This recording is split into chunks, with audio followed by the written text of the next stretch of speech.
छोटे से बच्चे को पीठ पर बांधे, दोनों हाथों से तलवारबाजी करती, मुंह में घोड़े की लगाम थामे, खूब लड़ी मर्दानी वह तो झांसी वाली रानी थी।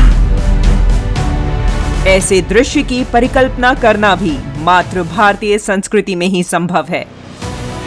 सुभद्रा कुमारी चौहान ने अपनी कलम से रानी लक्ष्मीबाई का ऐसा सटीक उल्लेख किया है कि आज भी ये पंक्तियां हर भारतीय को उद्वेलित कर देती हैं। काशी के मराठी परिवार में जन्मी लक्ष्मीबाई ने बहुत ही कम उम्र में अपनी तलवार की चमक से अंग्रेजी हुकूमत की चूलें हिला दी थी। लक्ष्मीबाई का बचपन का नाम था मणिकर्णिका। लक्ष्मीबाई मात्र 4 बरस की थी और सर से माँ का साया उठ गया। पिता मोरोपंत तांबे बिठूर जिले के पेशवा के यहाँ काम करते थे। पेशवा ने मणिकर्णिका को अपनी बेटी की तरह पाला।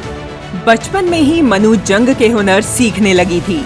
झांसी के महाराजा गंगाधर राव नेवलकर से विवाह के बाद काशी की यह बेटी झांसी की रानी लक्ष्मीबाई बन गई। 1851 में लक्ष्मीबाई ने एक पुत्र को जन्म दिया, लेकिन कुछ महीनों में ही पुत्र की मृत्यु हो गई। धीरे धीरे जब राजा गंगाधर का स्वास्थ्य भी बिगड़ने लगा, तो सबने उत्तराधिकारी के रूप में एक पुत्र गोद लेने की सलाह दी। राजा गंगाधर ने एक बालक को गोद लिया और नाम दिया दामोदर राव।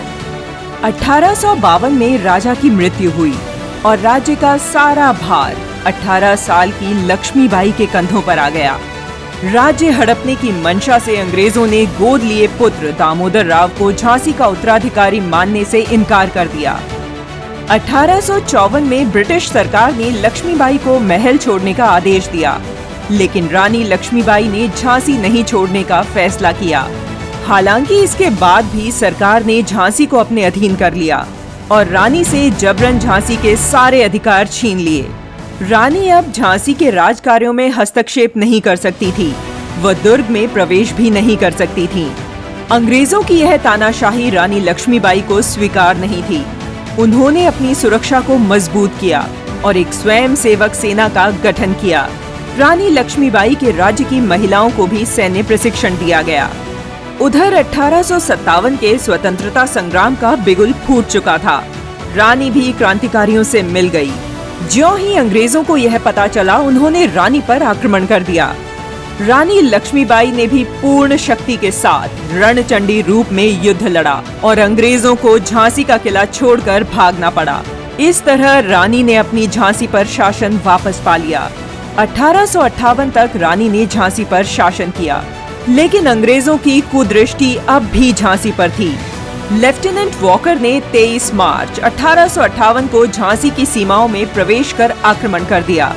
झांसी की सेना में महिलाएं भी गोला बारूद ले जा रही थी और सैनिकों को भोजन दे रही थीं। रानी लक्ष्मीबाई स्वयं शहर की रक्षा का निरीक्षण कर रही थी।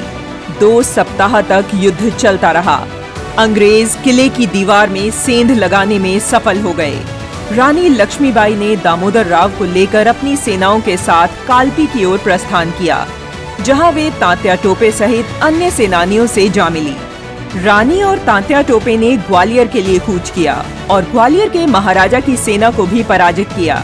रानी को तात्या टोपे, राव साहब, नाना साहब, बांदा के नवाब तथा बालापुर के राजा व ग्वालियर की सेना का सहयोग मिला। अंग्रेज भी निरंतर रानी की खोज में लगे हुए थे। अंततः उन्होंने रानी को घेर भी लिया। वे रानी को बंदी बनाने का प्रयास करने लगे, लेकिन वीरांगना लक्ष्मीबाई जरा भी न सहमी। हर बार की तरह हिम्मत से काम लेते हुए उन्होंने अंग्रेज अधिकारी लेफ्टिनेंट वॉकर को वहीं मार डाला।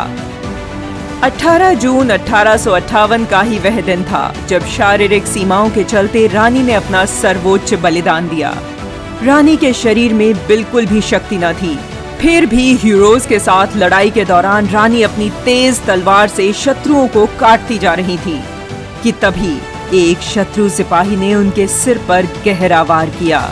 दूसरे शत्रु सिपाही ने मौका पाकर रानी लक्ष्मीबाई के पेट में गोली मारी। तीसरे ने उनकी छाती पर किरीच घोंप दी। 1857 के स्वतंत्रता संग्राम की वीरांगना लक्ष्मीबाई ने कभी भी अंग्रेजों की दास्ता स्वीकार नहीं की और अपनी मातृभूमि की रक्षा करते हुए वीरगति प्राप्त की। रानी लक्ष्मीबाई से ही प्रभावित होकर नेताजी सुभाष चंद्र बोस ने आजाद हिंद फौज की महिला बटालियन का नाम रानी लक्ष्मीबाई विंग रखा।